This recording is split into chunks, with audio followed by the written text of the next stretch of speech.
Recording. Here we go. All right. And Catherine, since you're new to the community here, you have to know that every time we get started, we put these hands together and we start creating some fire. So we're going to ask you to join us as we create some fire, because we learned a lot psychologically that this just really fires up all those neurons and neutrons and everything else going on. And then you shake it out. Okay. But you don't release it into the world. You still got a little bit of it in yourself too. So Okay. Feeling it. yeah, we love that. Okay. And when Tony comes, he plays a little video because he loves to be our music person. I don't know if he'll join us today, but we are so excited. And you know what, Cathey, you said this the other day. Why we always start off with so excited. We are. I guess we're just excitable people, right? We're always excited. And today's drill that we want to skill is all about knowing your stuff. And this is so fascinating to me because it's not just about, making sure you don't forget something or making sure you don't make any mistakes. That's inclusive because that's really important. But it's also about your ability to speak in such a way, speak in such a fluent way with the information that you're going to share, that it allows you to lead people and to influence people and to connect with people. And I got to pause here for a second because the brain of Mark Williams. I saw this when I was looking it up. You can lead people, you can influence people, you can connect with people. And I was like, well, I want to try to remember those three phrases. And in my head, I go, how do I do that? Well, if I take the first letter of each word, L-I-C, I've got the word lick. And that's just going to help. And that's such a silly thing, but it works for me. Our session today. Wow. Hose and licks and.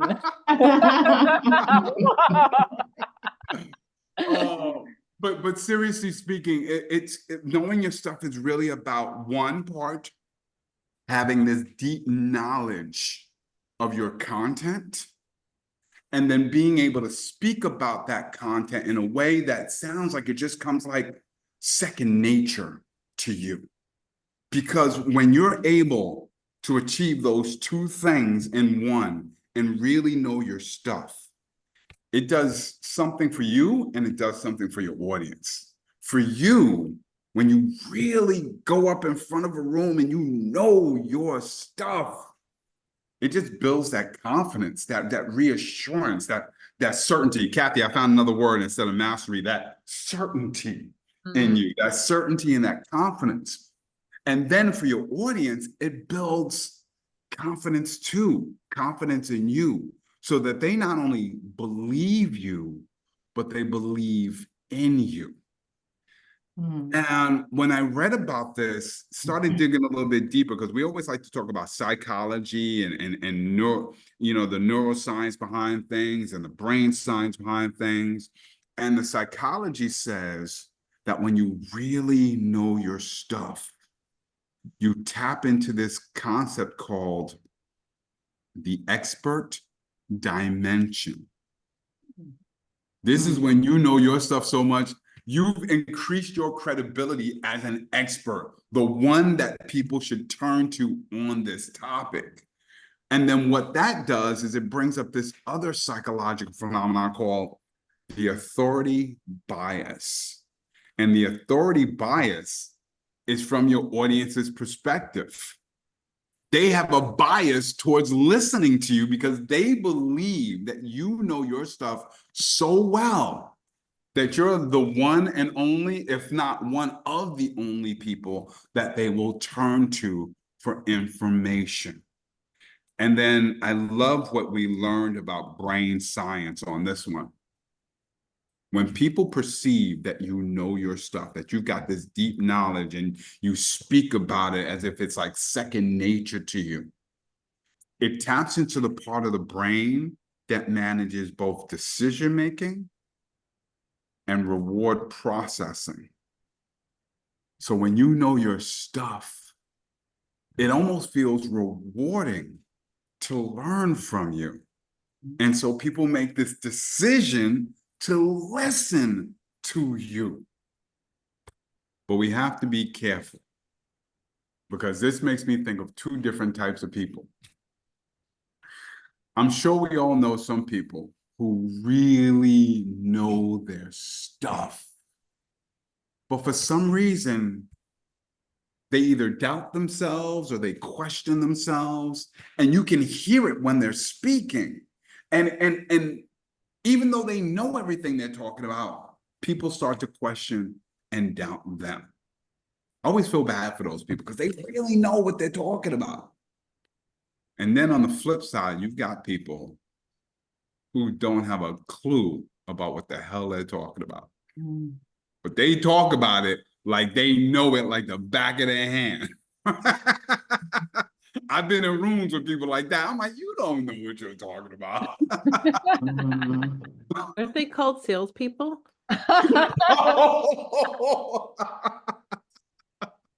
Maybe.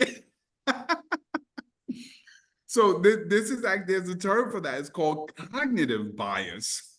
When you don't know what you're talking about, but you talk about it as if what you do, right? What we clearly want is a combination of the two things, right? You want to know what you're talking about, and you want to be able to speak about it in a way that makes you feel certain and confident, right? Because when and there's this interesting thing about mirroring, right? And those mirror neurons, when you come across as certain and confident, your audience and the people you're speaking to, they mirror that certainty and that confidence. And this is good because when you know your stuff, it relaxes you. It relieves a lot of that stress. They say that one of the sources of speaking, presentation, performance anxiety is when you forget what you came in the room to talk about. Like, you know it. It's like, I can't believe I forgot it. And that's so hard. I don't know about you, but I know I've been in that case. So it's like, I can't believe that I forgot it. But when you can really lock it in, the other science behind this that I love is that it then allows you to pay more attention to other things. When you're no longer really thinking about what you're talking about because it's so ingrained, you can pay attention to what's going on in that side of the room, the side conversation, the person who's distracted, the time on the wall, everything. You can react and be so much more present. So we want to be able to help everybody today to strengthen that ability to know your stuff. And we're going to start off with a drill that I like to call believe it or not. Now, I'm not going to tell you whether you should believe this or not. But for this drill, I want you to practice saying this statement. And I'll call on each person. I want you to practice saying this statement as if you know what the hell you're talking about. As if nobody should question what you are about to say. Okay? Cathey, you know I'm going to pick on you first, right? Right, let's go. Let's go. Go. All right. Say it like you mean it, Cathey. Say Say it it like with your you chest. Say what you Okay. Botanically speaking, bananas are classified as berries, while strawberries are actually not. In botanical terms, which I am an expert, a berry is a fruit produced from the ovary of a single flower with seeds embedded in the flesh. Which Saying I'm botanically speaking was the hardest part of that whole sentence. Could you imagine? That's probably an expert, because only an expert in that would say, "Yeah, botanically speaking." You pulled it off. You pulled it off. All right. I'll ask you if you believe it or not later. But Teresa, say it like you mean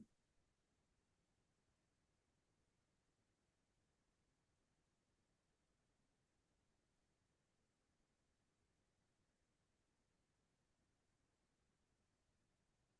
Okay, have you ever felt like you were losing your mind because you were seeing something in your eyes and you were witnessing it and you knew that it was right in your brain, but then when you turned and you were taking things in, it was just a little off. And so let me tell you, the last time I was in Paris, I went to the Eiffel Tower and I found out it could be 6 inches taller during the summer. So when I went in the winter, I went over to the left leg and I was looking, and there's this beautiful little mark and a heart with these initials in it. And I thought to myself, wow, that's so cool. So when I went back in the summer for another seminar, what happened is I went to look for it and it was like way up here. And I must be losing my mind. I remember seeing it down lower. Well, you know what? This is totally due to the expansion of the iron in high temperatures. And I thought, oh, yeah, I remember that from chemistry class because it's causing that metal structure to expand. Ooh, Teresa, Wow. she took a full-blown story. Heck yeah, love it. Listen, I don't know if you doubted whether Teresa knew what she was talking about, but I was a believer. Yeah. Yeah. All right, Heather, it's your turn. Say it like you mean it.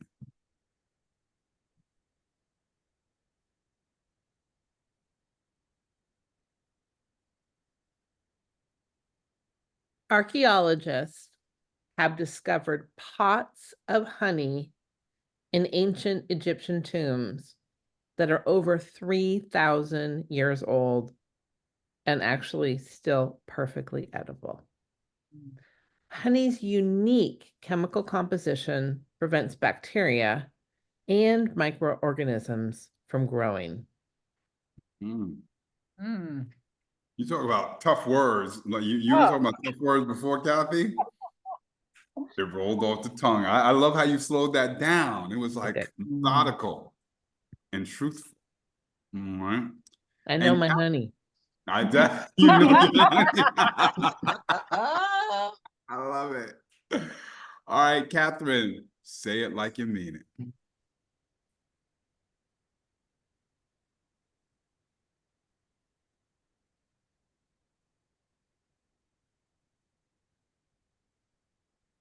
Wow. I just found out something so interesting the other day.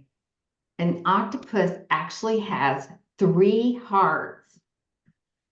2 pump blood to the gills and 1 pumps it to the rest of the body. So when an octopus swims, the heart that delivers blood to the body actually stops beating. Wow. The pausing on that one. It was just wow. Nice. So good. Nice. All right, I'm gonna try one. And for those who know me, you know that one of my talents is not singing. So I love lip syncing. I even like humming. And then I was very surprised to discover that if you try humming with your nose completely pinched closed, that it's impossible. Look at you trying it, Cathey. You'll find out the truth that humming requires air to pass through your nasal passages, which you block by holding your nose. I did not know. The question is, how many of those statements are true? How many of them are false?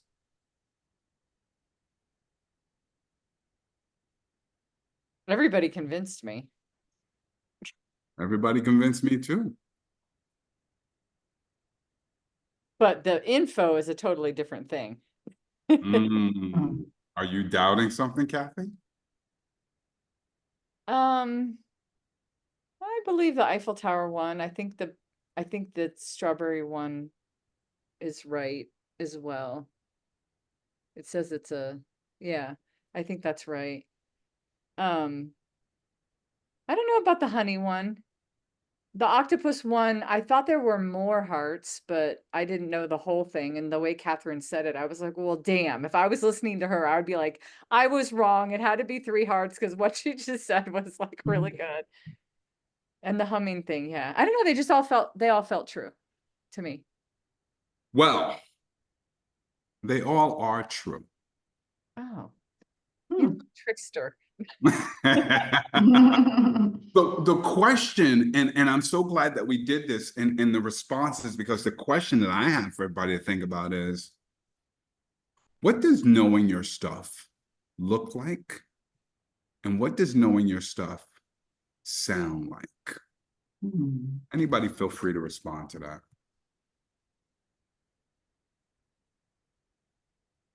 I think, you know, I got drawn into when people use storytelling. And so I was already kind of like, I was drawn in.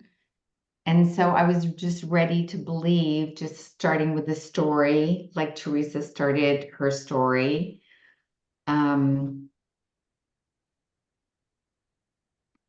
certain authority, I think, and also sometimes pausing, I think. It sounds very natural and less like a script. Mm. Thank you for that, Catherine. Anybody else? So the question is what it feels like and what it sounds like. What it sounds like, what it feels like, what it looks like.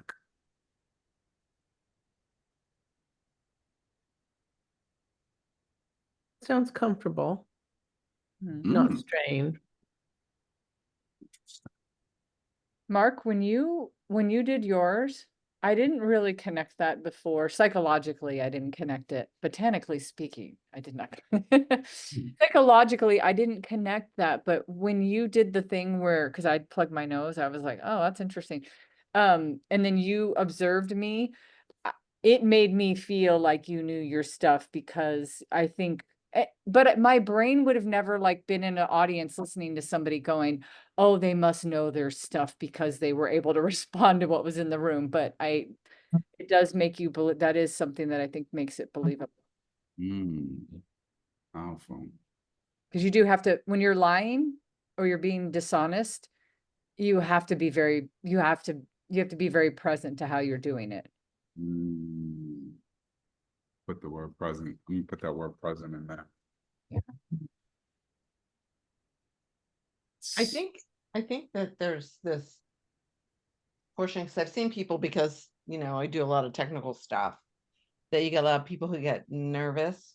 So when they get up to speak in front of other people, their voices quiver, and that automatically makes them drop in credibility, even though they may be the expert in their or the hearing the voice waiver, like even though they're an expert in what they do, but that can really be detracting. And I think it can be a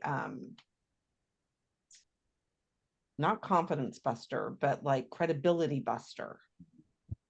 I think it affects your credibility. I think that's a good one. I think that's a good one. Right. And I think probably steady voice and also just steady mannerisms too, because I've heard that as well. Sometimes when people see like you're just shifting around, they sort of come across as nervous. So that's why we even have to be careful of our nervous gestures sometimes, right? Speaking of gestures, when we really want to know our stuff, Cathey and I talk about this all the time. You got to do your research, you got to prepare, you got to practice, you got to drill. But you also have to move around. So I discovered a couple of different exercises that are great for opening up your mind and getting yourself ready for learning. All right. So you don't necessarily have to stand up for this one, but I want you to be able to take your right hand and touch your left knee, and then your left hand and touch your right knee. And we just want to rotate for a couple of times, right? If you want to stand, you can stand, but I think we can all sit down for this, right? So, and you could do it like a march, right? Just touch opposite knee with the opposite hand. Mm-hmm. There's a lot of studies and neurological studies about cross body motions, right? And a lot of those cross body motions actually wake up both the right and left side of the brain. So let's do a little bit more cross body. And this time I'm going to ask you, I can't see your ankles, but I'm going to ask you to cross your ankles. I'm going to ask you to stretch out your arms. And now you're going to interlock your fingers. And just hold it for a couple of seconds. Again, this gesture, a lot of crossing, helps with waking up the right and the left side of the brain. So if you ever really want to open yourself up for learning, or right before you're researching and doing some searches for content for whatever you're talking about, start taking all of these digits and these toes and start crossing them, right? All right, now let's stretch out these arms and just do a couple of shoulder rolls. Again, just moving the body around. You can go backwards with it if you like. And then Cathey did something like this a little bit earlier on in for earlier drill. I'm going to ask you to grab one hand and squeeze it. Don't hurt yourself now. And then release. Do it again with that same hand. Just squeeze and release. Maybe do that one more time with that hand. Squeeze and release. And now use your other hand and squeeze and release. Squeeze and release. Squeeze and release. We've talked about deep breathing, so I'm just going to ask everybody to take in one deep breath and breathe out. And take in one more deep breath and breathe out. And then I'm going to ask everybody to just stand up and walk around the room and come right back.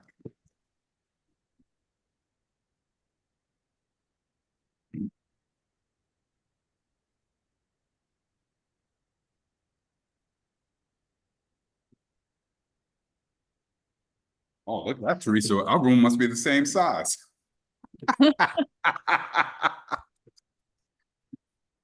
There's something about movement that, again, wakes up the brain and gets it ready for receiving and absorbing information. So all of those different cross-digit exercises and moving around are really great for it. So with that said, now that we've opened up our brains for some learning and some absorbing, here's our next drill. We're going to test to see how much you know. All right, Cathey, I think we could put Teresa, Catherine, and Heather in the same room, but let me give the instructions first. So, what I've prepared for you are a number of different topics that you may or may not know anything about. I don't know. And one of your partners is going to look up and down the list and pick a topic for you to talk about. Any topic that they want for you to talk about. Before you speak, think about how you can establish yourself as an expert on this topic. Now, again, I don't know if you know about it or not, but they have to believe that you know what the hell you're talking about. And you can speak about this topic for like 1 to 2 minutes. It doesn't have to be really long. Just establish your expertise. And after you're done, your partners will let you know whether you've got that expert dimension or that cognitive BS. Sorry, I think it was called cognitive bias. So, Mark, you posted the subjects here?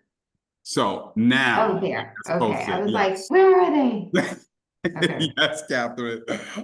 So that's where the doc is. There's a bunch of different topics. Have fun with it. Choose. I'll say be nice to your partners, but if you don't know what they know, just pick something. Or have fun with your partners. Or have fun with your partners. Like about 8 minutes, I think, right? Yeah, I think so. Yep. Okay. Let's All right. maybe do 9 since there's 3 of them. Yeah, yeah. Oh, perfect, perfect. Math teacher over here too, huh?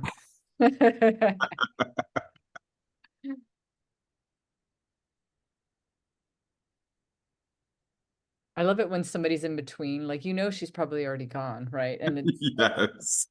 kind of weird. Mark, can I go grab something Of downstairs? course. Go ahead. Okay, Go I'll ahead. be right back. We'll still have enough time. I can't wait to Yeah. do it. Be right back. Yes.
Okay, I'm back. Sorry. Okay. I was going to try the timer because my phone is on 9%, but I wasn't sure if they could see the timer in the breakout room. And I don't want them to be thinking about time while they're Oh, doing it. you want me to just do it here? How much time do we have left? I would say we still have about 7 minutes left. Okay. Mhm. Yeah, let me do this. Okay. All right. All right. Let me pick one for you to go first. Okay. Okay. I thought the first one was funny. Vertical farming. I've seen it before though. It's interesting. So that's the topic? No, no, no, no. I just the first Oh, one okay. I saw, I was like hilarious.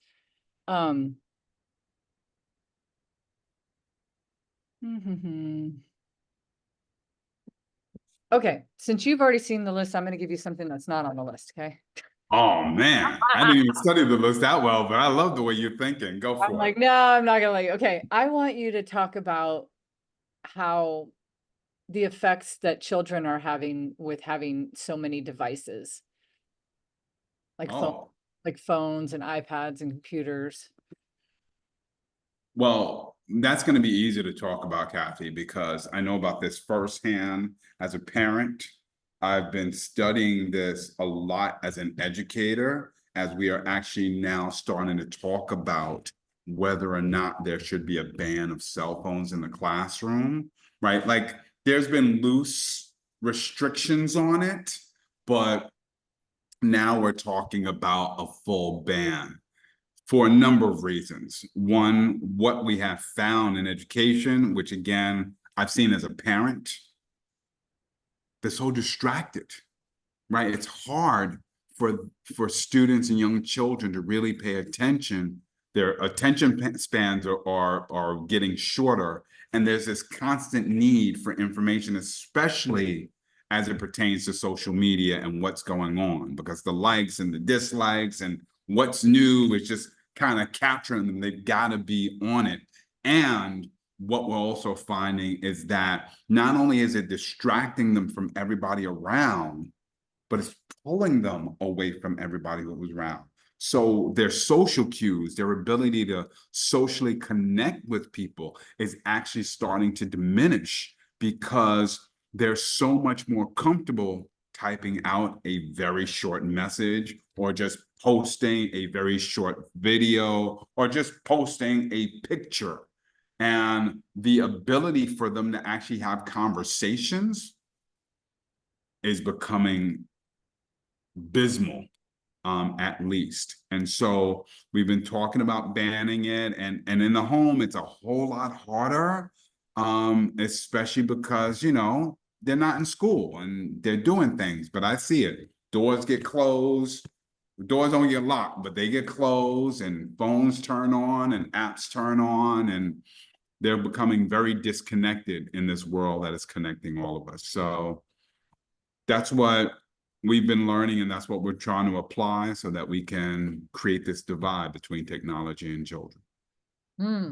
Oh, I believe that 1,000,000%. When you first said, like, your opening line, I was like, oh, like you said something like, oh, we've been talking about this. And I'm like, oh, some lead-in sentence like that makes me believe you immediately. The preface makes me believe you. I immediately went to like, oh yeah, they've been talking about it at work. Been having these conversations so that was an interesting observation. Okay, I only got 3.5 minutes, so give me one. Okay, all right. I'm going to go with the rise of remote work and its effects on work-life balance. Yeah.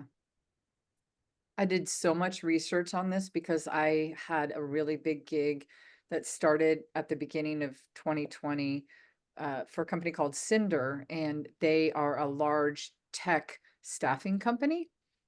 And when COVID hit and all of these big tech companies went completely remote, there was kind of like a very huge shift. And at first, everybody thought, oh, it's great. This is so good for the work-life balance because you're right there at home. You don't have to travel. You can easily just get off of a Zoom meeting, have lunch, you know. It feels like everything's contained in that area. But like any other good thing, I think there's always a curve to it, and you have to watch the whole curve. Even like with technology, you have to see the whole curve. At first, it seems to help a lot.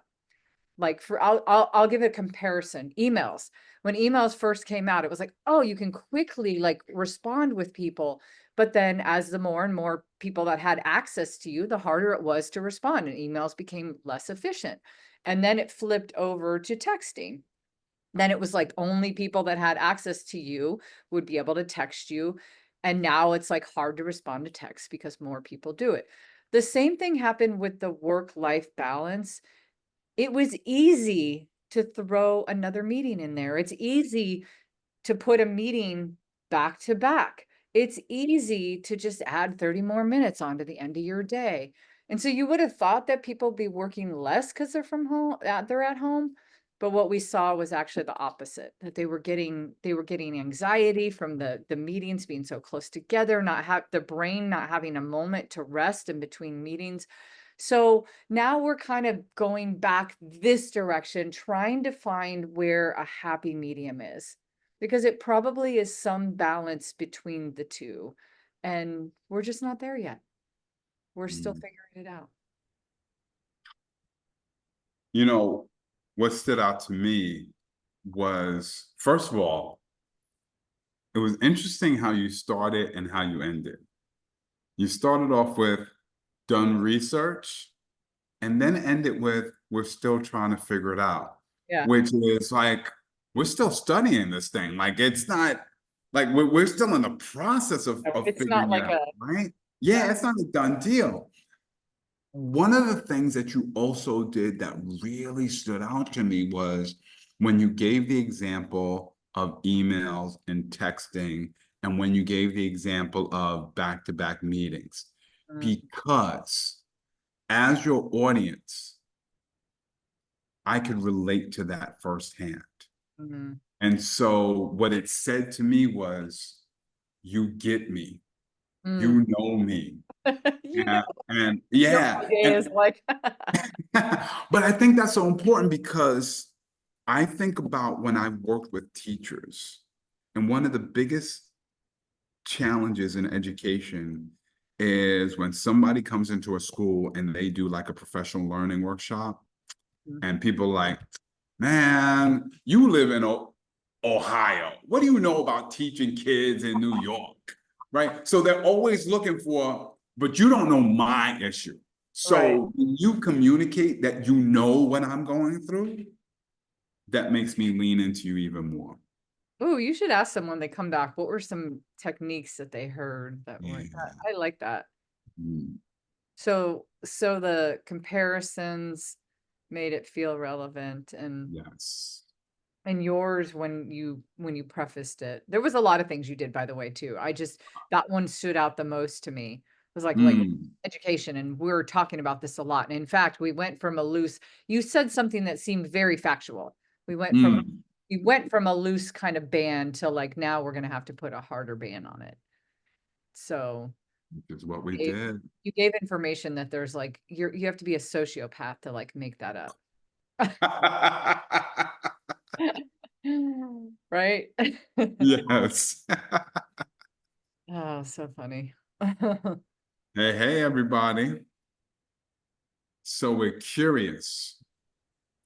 I don't know if people sounded like they knew what they were talking about, but should anybody sounded like they knew what they were talking about, what were some of the things that they did, right? Like I know Cathey said that one of the things I did is I talked about how, like, yeah, we've been talking about this, right? She said something about, yeah, we've been doing research.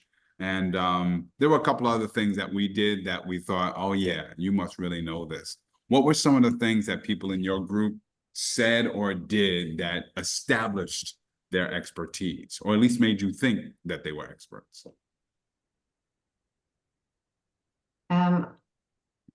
Heather used, when she talked about Ikebana, she talked about wabi sabi, and that's something that is a lot more common, I think, commonly known in our culture now in design, and you see books around about it, etc.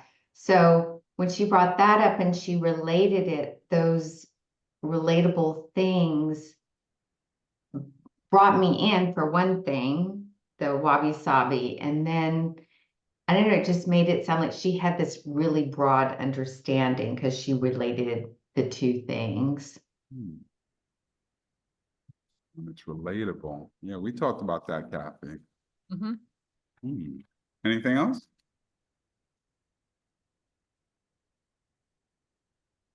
Yeah, two things. One is I'm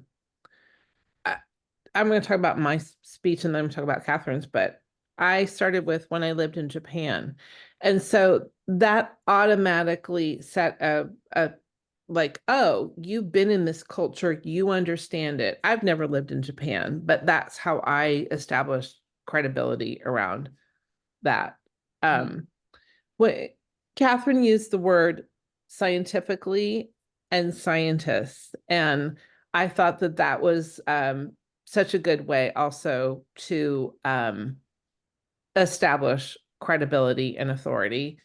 And then even though Teresa got cut off, she said, not a lot of people know a number of times. And that also was a great way to establish like, hey, there's this deep secret knowledge that I have. And I'm going to tell you because not a lot of people know. So I thought that that was a great way also to establish credibility and knowledge around her topic. I love that. No better way to say you're an expert to say you're the only one who knows. Well, and also in the way that she said that too, instead of saying like not a lot, like I'm the only person who has this, that to me is like, no, you're like a charlatan or something. Then it's like not a lot of people, you know, there's something that really brings you in with that. It's not alienating. It's believable. I like that. I like that. Nice. What'd you say, Teresa? So if I commit a crime, these are the two people I want to get locked up with. Like these two people I want to get interrogated with because they were so good. So Heather's drawing in of something that I've never heard of. When you said wabi sabi, I thought for sure that you were making that up in the beginning. And then you talked about it. So I was super surprised. And Catherine was like, I lived in Japan. I know exactly what you're talking about. But the relational piece of how you drew the thread from something that was here, like you'd never heard of before, to something else I'd never heard of before. That was brilliant. And Catherine's was as well when she talked about like color therapy. And so she starts off with like the lack of color and why people feel bad in a hospital, and moved it to why hospitals have so much color. So it was that juxtaposition and like in the knowledge, and she used words like antiseptic, cold, and just putting in those details made a whole lot, it gave it a whole lot of credibility, because then you knew what you were talking about. Because right, it used to be this way, but now it's this way, and this is why. And I could totally see why having color in a clinical setting would help people heal faster, feel better, make parents more at ease when their kids were in the hospital. So those little details that get woven in were spot on. Nice. Now, just out of curiosity, I gotta ask, did anybody speak about anything that they had absolutely no idea what they were talking about? I love it. These two are like that, and Catherine's like,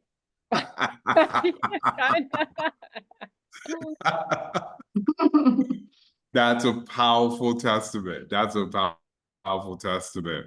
Want to give you an opportunity for this next drill to Mark, pick stuff. before you Oh go yeah, on, go ahead, Cathey. can I just make a comment really quick? I wanted Please do. everything that all three of them said were such good observations, and I always feel like this is the gold in speaking, is understanding that all these little things make it or they break it. And so I love all the observations. I will tell you, I have a friend, he's a really good friend too. So I'm not like bagging on him. He knows that he does this, and he's in my speaker mastermind group, and he speaks on the science of happiness, and he will start many sentences with "science tells us," and he does it so many times that it starts to become unbelievable, right? It sounds like everything he says, he's like, "Oh, you did," like I could see him at home maybe telling his daughter, "Well, science tells me that," and she's like, "I don't believe anything you say, Dad." But so I just wanted to point that one out too, is that sometimes when people think that that's why there's no such thing as something that will work all the time. Like there's nothing that we could tell you that just like, oh, do this all the time and it will always work. Because sometimes it goes over and then it works against you. So I'm glad that you said that. And I'm glad that I want to piggyback off of, yeah, not everything works all the time. What I love about the feedback that everybody gave is what you heard is what you can make work. Right? That firsthand experience of I was in Japan, even if you never were in Japan. The scientifically, that not a lot of people know, the relatability, those are really strong things. So when you really do know what you know, bring those things in there, because that just increases your credibility that much more. Yeah, it's almost like you have to use a good mix, because you're right, Cathey, if everything is pedantic in a case study and this and that, not only do you lose that, but you don't create an emotional connection with your audience. You don't create anything that's juicy and tangible that you can relate to and grab on to. You might, facts and figures go a long way, but not the whole way. Heather, I'm so glad that you said that, because when you think about the phrase "know your stuff," that can be such a pedantic and logical phrase, and yet you hit it right on the nail. There's an emotional connection and trigger that happens for people when they know that you know what you're talking about. Like even trust. Like I trust listening to you. And that's an emotional thing, way more than it's a logical thing. So thank you for saying that. That was really powerful. All right, I want to give you an opportunity. We've been messing around with some believe it or nots. We've been messing around with some topics we might not know about.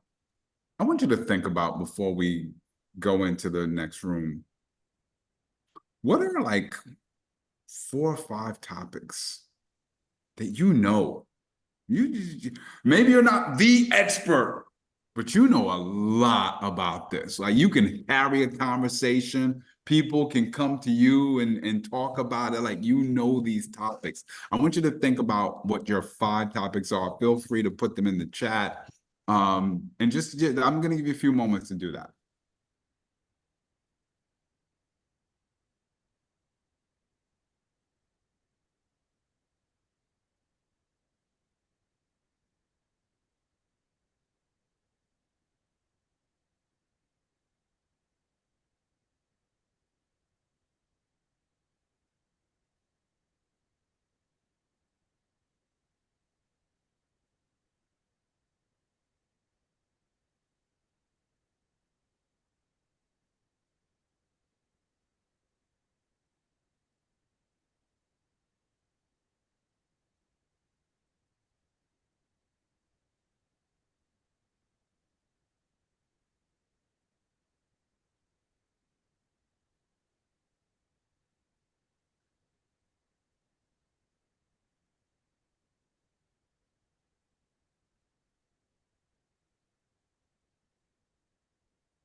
Hmm.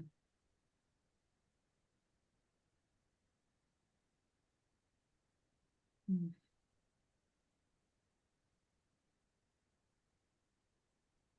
I will tell you as we get ready. And Heather, I know you're adding some more to it. Okay. Mhm. Make sure you copy and paste your list. Well, copy it.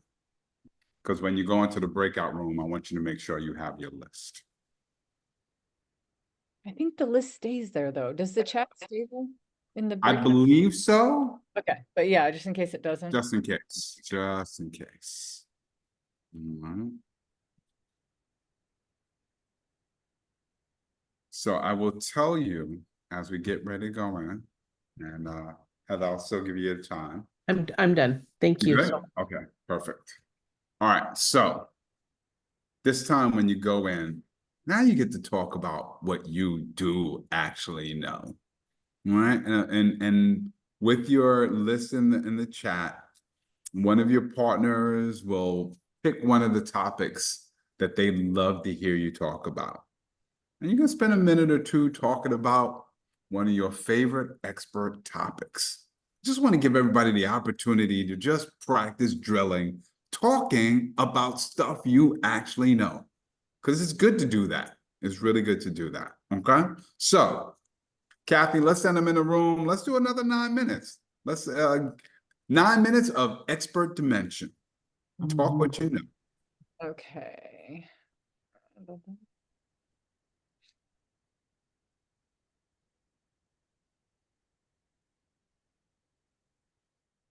Okay, here we go. So All right. And you keeping Heather in the room with us? keep Heather in the room. Yep. All right. All I right. thought I'd mix it up and have a I like that. and then I it just like that. automatically, I was like, just do one of two. And so Heather, I like that. I like you're that. either the lottery winner or the lottery loser, depending on how you I'm look. totally the lottery winner. Come on. All right, good. Like I'm gonna brag about this. Here. I got to be in the room with the teachers. Yes. The superstars. Oh, All right. I'll give Go them ahead, Heather. what, 8 minutes or so? Yeah.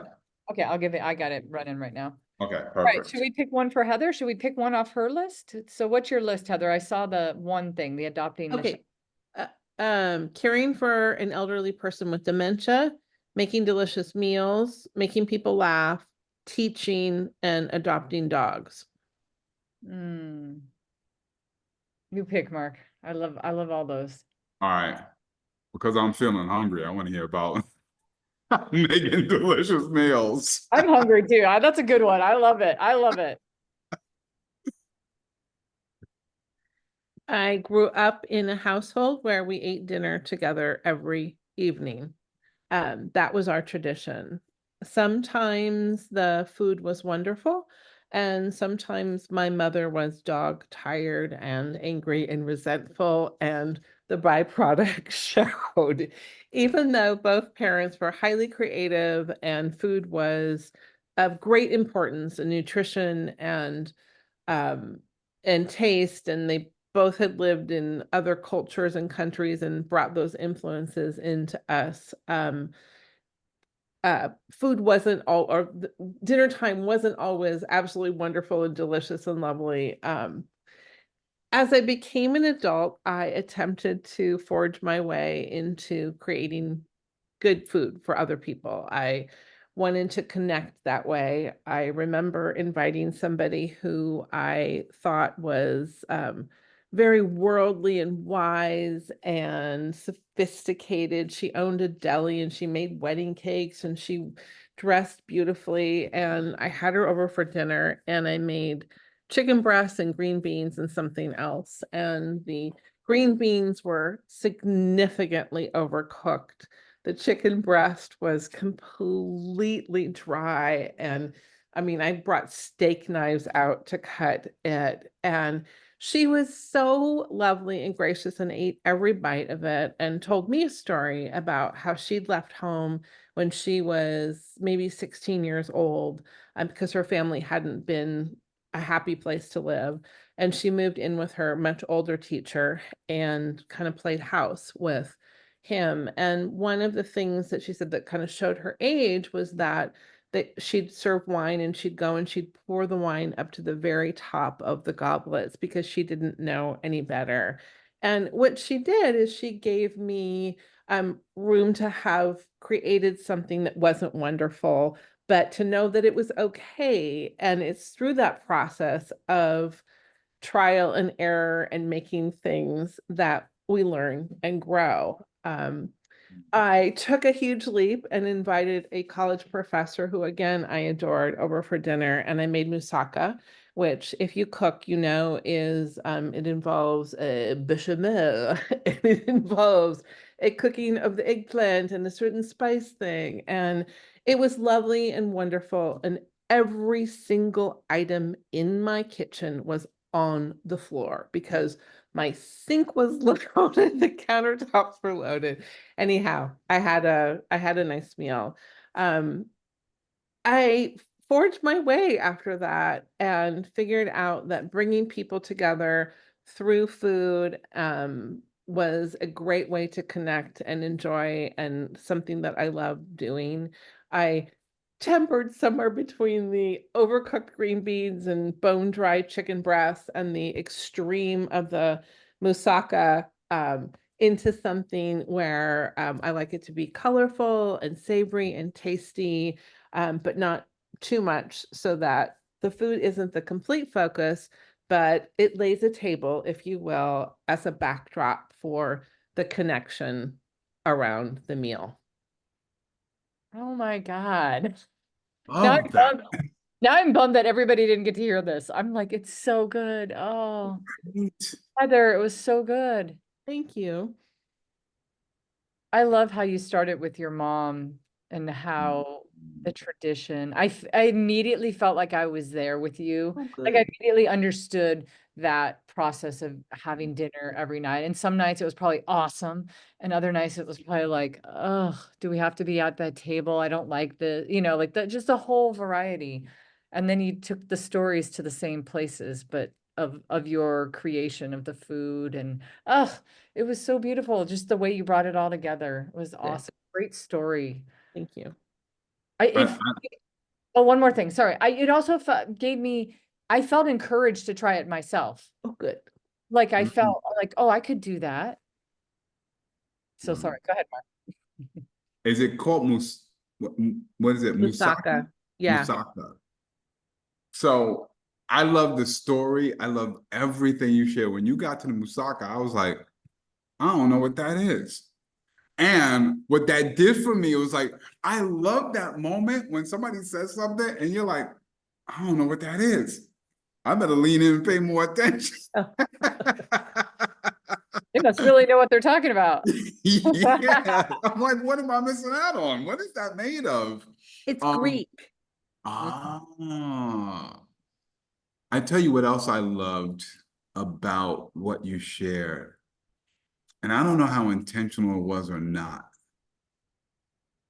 but delicious became a double meaning for me. It Mm. became a description of the taste of the food, but it also became a description of the quality time that you spend with others. Love that, Mark. Yeah, That was like awesome. that was so good. Yeah. Wow. Nice job, Heather. Thank you. So good. Mark, we only have 1:30 left. Okay. All right. Well then I will share one other thing that really touched me, Heather. As you were speaking, what stood out for me is the stuff that you know. And I think sometimes we get into this habit of speaking about other stuff, right? Especially sometimes when you're at work, right? Or somebody's asking you to speak about something and like you want to sound like an expert. Maybe you want to sound smart, but you're already smart in the stuff that you know. And sometimes we don't always lean on the stuff that we know. Because when I heard you speak about it, it wasn't just, and this goes back to what you said before, it wasn't just a logical experience that I had. It was an emotional experience because I could feel the joy that you were having talking about it. And to me, knowing your stuff is not just knowing about the content, it's knowing what you love talking about. That's great input and feedback. Mhm. Oh, go ahead, Heather. Go ahead. No, I was gonna, no, you go ahead. I was gonna say I rushed my feedback because I thought we were gonna try to do a thing. I want to tell you I want to add one other thing too, because you did such a good job at the vivid details, and I am a big fan of vivid details. And when you explained her situation, the first lady that you brought over that owned the deli and was classy, sophisticated, worldly, even those terms made me like I could picture this person. And then you gave her weak moment of like, oh, when she was playing house and poured the wine too far. But you also gave us something informational. I'm going to close the rooms. You gave us something informational where it was like, oh, so you also dropped some knowledge while also describing the situation, which was good too. And if somebody already knew it, they'd go, yep, oh yeah, I've made that mistake before, or I knew that now Yeah. because like whatever, or they'd go, oh, I didn't even know that. Oops. I don't drink wine, so I wouldn't know that. But yeah, right? Like, Yeah. yeah, same. All right, Yeah. Marco. I was like, I don't Yeah. drink wine. No, but it's true. You'd be like, yeah, you just did a really good job at the vivid details. They were Thank you. amazing. Thank you. Absolutely. Can I have 30 seconds of gratitude? Mm-hmm. I love this group so much. And no, I do. And it is the highlight of my world right now. My world is topsy-turvy, and I just love being in here. And it is fulfilling so many things that I'm not getting elsewhere. And so thanks for your inclusion and embracing me and both of your creativity and so much goodwill. So that's my 22 seconds of gratitude, but thank you. I love it. Thank you, Heather. Welcome back, Catherine and Teresa. I'll just start off by saying Heather did an awesome job, and there were so many different things. I won't take up all the airspace and talk about all the wonderful things she did. But one of the last things that I said was, it's awesome when you find your stuff to talk about. And the word stuff is not just about what you're smart about, but it's also what you're passionate about. knowing your stuff is knowing your passion, and nobody can ever question what you're passionate about. So thank you, Heather, for sharing your passion. You're welcome. Thank you. Teresa, Catherine, what was it like being able to have the floor and talk about your stuff?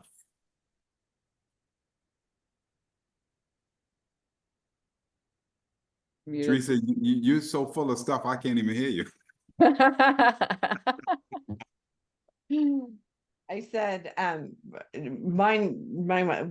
we had a conversation after I got done. So Catherine didn't get a chance to go, but she could probably go here if she wanted to. Oh, I was really drawn in by the topic that I asked. I asked about women of the Old Testament. And it just sounded like right away, I was telling Teresa that these women are going to be badass. Yeah, I'm pretty sure, but I want to hear all about this. And I mean, she did speak with a lot of authority. She mentioned, time in the seminary. So, I mean, right away I was like, oh, that's impressive. She's a scholar, and then this is such like this little section and of about women, and of course it's like that's something I'm interested in.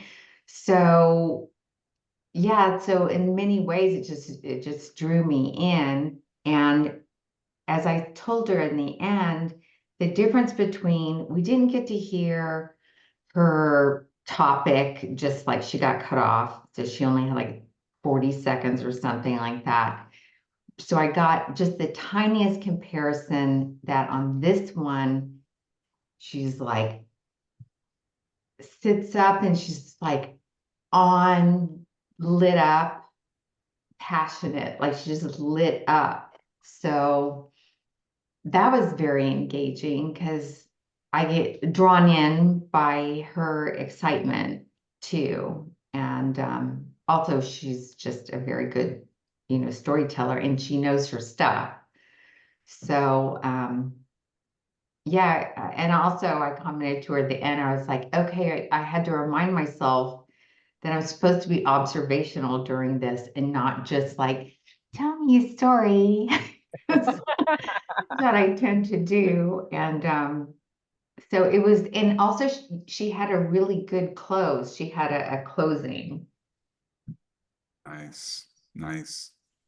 Catherine, no shame in wanting to lean in and just listen to a story. No shame in that at all. At all. That's the point. Yes, yes. I'm like, oh, Teresa crushed her clothes. What? I'm so happy about that. We just worked on that the other day, Catherine. Yes. Cathey, you had anything to share before I cook up something else out of the pot? Oh, no, you know what? I'm loving this because I think the observational piece is even maybe more helpful than actually speaking. The speaking part is when we're witnessing things. Like I witnessed a couple, Heather did a really great job of giving the right vivid details so that you felt like you were there and you felt like you could understand what was going on. Like immediately, like you get so deep into somebody's story in 2 seconds by some vivid details. It was awesome. So yeah, this is great, Mark. Yeah, right. Love it. Well, for this next drill, we're gonna actually lean on those same list of topics. But this time, I want you to pick for your partner a topic. Well, let me say it this way. After your partner talks about something that they're an expert in, that they feel passionate about, I want the other person to either question or challenge something they've heard. Because when you really know your stuff, you're prepared for the challenges and the questions that come your way. And that's an entirely advanced level of that same muscle, right? So you could pick a topic for them that you think you might know a little bit more about, or whatever the case may be. But after they share, question and challenge them and see how they react. Hmm, Right? I love that one. We could probably do about the same amount of time. Okay. All right. Here we go. Who ended up, okay. Teresa, you won't be getting an invite. You're stuck with the teachers. Stuck with Oh, us.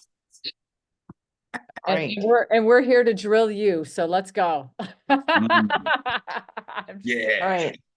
So are you guys going to choose a topic for me to talk on? Yeah, should we pick one of hers? What did you speak? Yeah. You spoke on the Old Testament, the women of Uh, old. We see. Ooh, I would love to hear you speak about creating peace and joy in your life. ah, Okay. all right. Although that's going to be a hard one to question her on. All But right. See? yeah, exactly. Mark. We'll see. Right.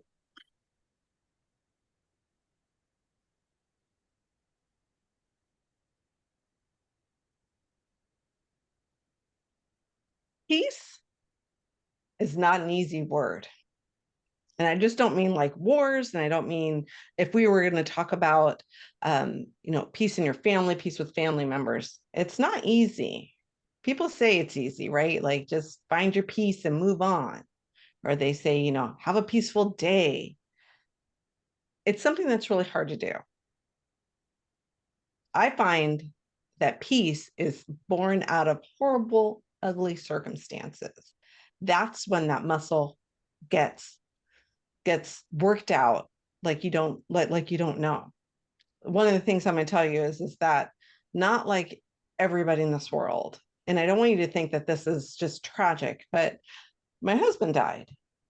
But when I talk about it, I have a lot of peace about it. And I'll tell you why.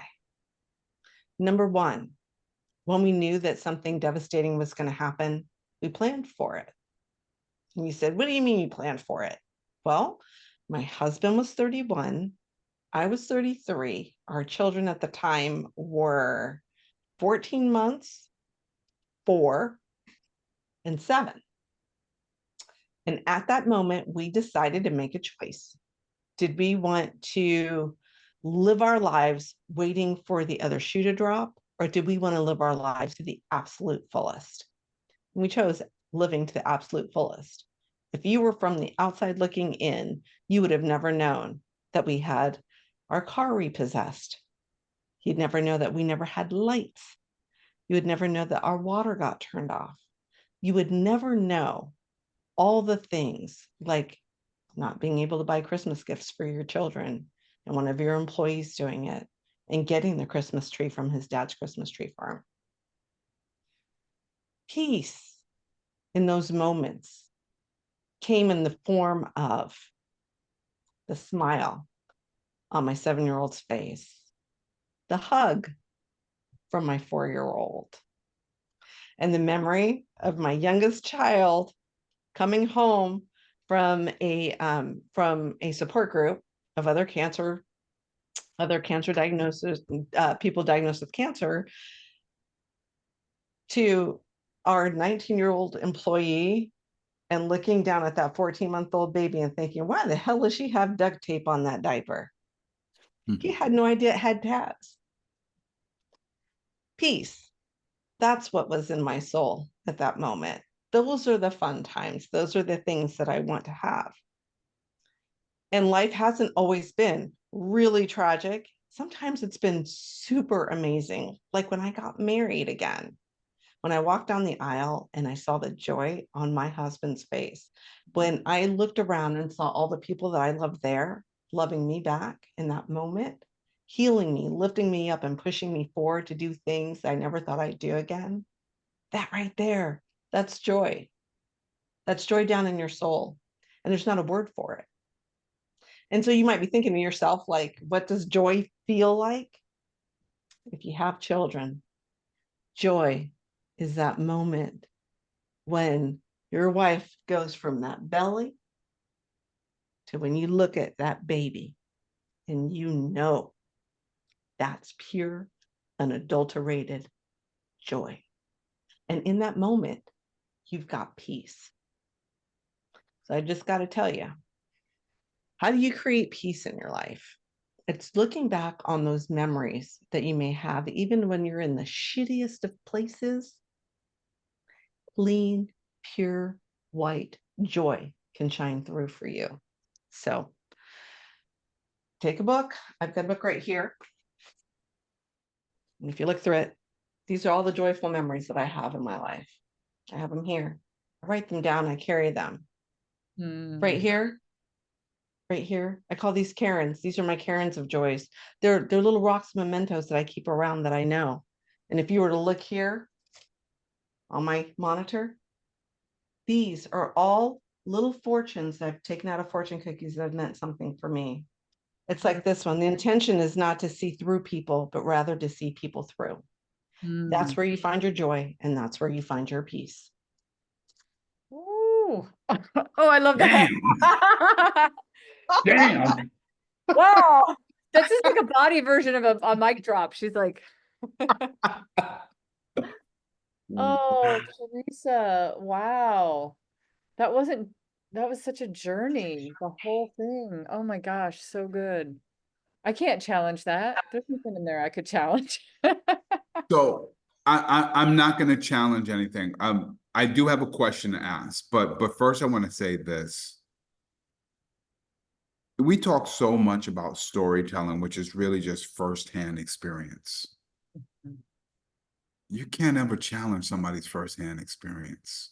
Never. You can't challenge anything you've said about your husband, your family, your children, nothing. Like, how dare I try to come in the room and tell you what you went through, how you went through it, and how you felt about it.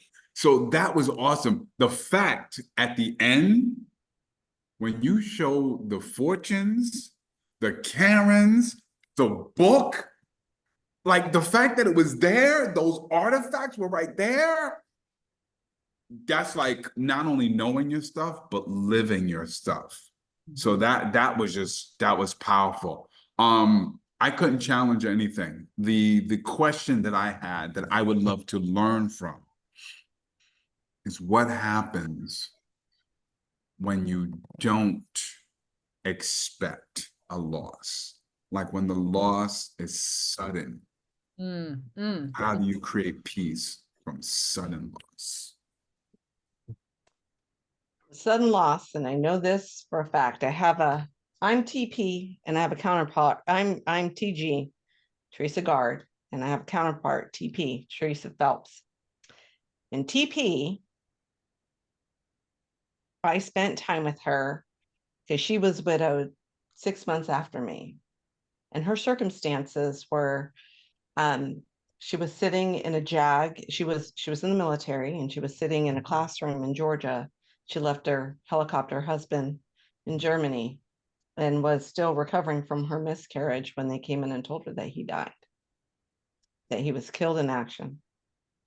And we met in a support group. And the one thing I learned from her was that she would get moments of peace when she used to go to Chief's grave and lay down and lie there. And that's when I was talking to you about like what peace looks like. Sometimes it's not easy. Sometimes peace is really, really hard. And making peace with the circumstance doesn't happen overnight, but it happens little bit by little bit. And it went from TP not sleeping with all the lights on at night to being able to start turning them off one at a time in our home. And she knew she was healed when she could go to bed and turn out the lamp beside her bed and be in complete darkness. The good thing is that TP is a person that we used to have conversations all the time because we were both really raw, and we always talked about our happily ever after. And we both believed that we'd get a happily ever after. We just didn't know when. And so when mine came before hers, I carried a bouquet with a little blue dragonfly that was in it. And I gave her the other dragonfly that came in the pair so that she would always know that she could have a happily ever after too. And now she does. Goodness. Yeah. Got another one? Got another one? Drop one. Not gonna say my question. No, I'm kidding. No, the time's up and I brought everybody back. Oh my gosh, Teresa, that was so good. The only thing that I could have said to any of that anyways would just be like, you know how people ask you dumb questions at when, like if you're at a conference or something, and I think it's something we should all prepare for, is that somebody's gonna ask you some lame ass question. Catherine probably needs that advice. She's going to be speaking at a very big conference in New York soon. Got to be prepared for the lame, right? Yeah, so what did I miss about that? Just like be prepared for any lame question that comes up. Well, Teresa did such a good job and we didn't have anything to challenge her with. So, and Mark didn't ask her a lame question. Mark asked her a really good question, but Teresa had a really good answer. And then I just said, people will ask dumb questions based on sometimes, many times, they'll have a way, like they'll have a way to make it negative. Like she said something very positive and they'll be like, well, you did that, but I could never do that because it, like, you know, they'll bring themselves into it and ask you a dumb question. So when you do know your stuff, it's being able to, and she just did a great job. She brought in a great story that just, if you were going to open your mouth, you're like, okay, I have to shut my mouth because that story was fire. It was absolute fire. Go ahead, Heather. I feel like there's something. No, I was going to say that when Catherine was talking about her talk afterward, I think that there's such a good example that somebody would ask you a question, but not really ask you a question, but people love to talk about their own experiences. And they would say, oh, well, that's all great and everything, but I had a terrible therapist, you know? And so that's just like, okay, you're an authority. You say all this experience, yours. And then it's like, bam, talk to the hand because mine didn't resonate the same way as yours did. So that would probably be, you know, a Debbie Downer question that would happen that you'd have to counteract in some way. Yeah, absolutely. Yeah, because that was a great question. Yeah. You know, I love that example that you just brought up because I was thinking about how do you deal with that? And I'm gonna borrow from what Teresa did and Heather, you did it earlier as well. Go to your firsthand experience, right? And I think sometimes people in our audiences feel that because you're an expert, whether it be on a topic or your firsthand experience, that you're telling them this is the way to do it. And I've often learned that knowing your stuff simply means, listen, I could tell you what has worked for me, and I'm offering what may work for others. I'm not professing that it will, but I could tell you what has worked for me or what I have learned. And I find that people, again, find it harder to argue that. You know, stick with what you know. You know, Dan, who used to come to Speaker Skills, he used to always say his first principle of speaking was talk what you know. Only talk what you know. Don't talk about anything else. So I love that.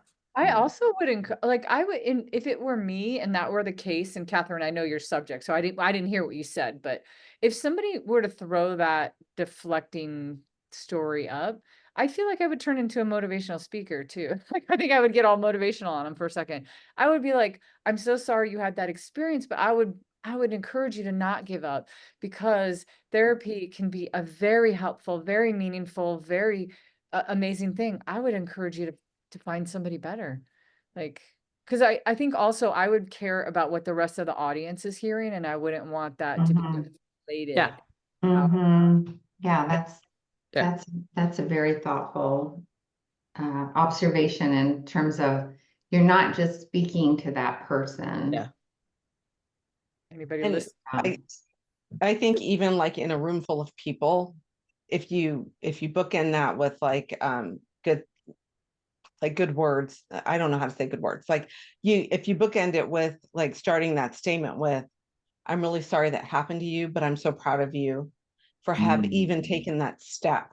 Yeah. I want to encourage you to continue to take that step because And then, I don't know, maybe you pull out the statistic out of your back pocket that says, no, you'll see 6 or 7 therapists before you find the one. Just like dating. Maybe you can pull like a dating reference, right? Like you don't marry your first therapist. No, sometimes you gotta feel them out. Gotta kiss a few frogs. But I mean, Yeah. but like even couching it with that, I'm proud that you even did this. And I think that also makes the rest of the crowd understand that you value who they are too, not just the one person that you're speaking to. Yeah. Teresa, I was going to use the word validate. I think the word value is also so like equally important here, because you never want, well, I've always felt I don't want anybody in the room to feel like I'm trying to call them out or say there's anything wrong. Even if they've asked me a dumb question, I don't want them to make them feel that way, because as it's been said, everybody else in the room is receiving what you're saying and they're paying attention. And if you've treated one person like that, well, how are you going to treat me? Like, I actually want everybody to get up and ask me questions, even though some of them might ask dumb questions. Mm-hmm. Powerful, Mhm. powerful. Wow. We're almost at time. So I want to, before I ask everybody to just share maybe something that they've loved and learned today, I'll share something that really stood out to me. Cathey, you said it earlier, that this drill about knowing your stuff, the unforeseen value for me wasn't just practicing knowing your stuff or practicing what it looks like to know your stuff, but it was also getting the feedback from others about how you express what you know. Right?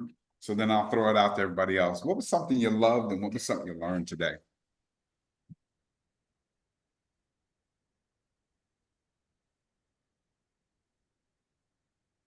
I love that it was personalized today, meaning like, what's my story? What do I know? What do I have in here? And that's genuine and real. So that was a great session. And what I learned is how powerful that is when you just tap into that. So there's a lot of fun in like making things up and creating and wordplay and doing all of that. But just the deepness of being able to share your passion and your story and to see the profound effect that it can have. And then I also learned that the flow is so easy when you really sink into that.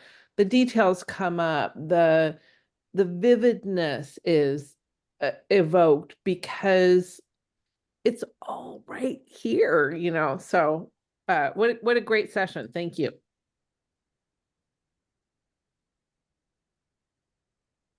I would share that I really, just as like a first time person in this group, that I love that this isn't just someone really smart, knowledgeable talking to me, that this is very interactive and gets in there because I am been working in this office by myself for a long time. And I feel like I sometimes you forget to learn how to speak to people anymore. And also, just working on like one project for a long time, I'm just way too in my head about being a perfectionist. So being in a place that this feels very playful and it's an okay place to like make mistakes and just play and learn. It feels like a play spot. So I like that. And about this particular exercise, I really like the juxtaposition of what it feels like to maybe fake talking about what you know about, and then actually talk about something or listen to other people talk about something and how that feels differently. Thank you, Catherine. And I thought it was really good and I kept it. you're able to be fully present when you know your stuff. And I could tell when you gave us the exercise of like, here's a list of topics to talk about, and then somebody else picked it, and I didn't know, because like I know nothing about space exploration and the history of space travel. I don't like sci-fi. I try not to be in that space. Really hard. So so it was hard. It was difficult to do that. And I think Catherine pointed out, like, right, you're slower to speak and you're trying to fill in the details. But when I was talking about the stuff I knew, I could actually watch your reactions and know where I needed to go next to bring the people in. I knew where like I needed to draw people back in.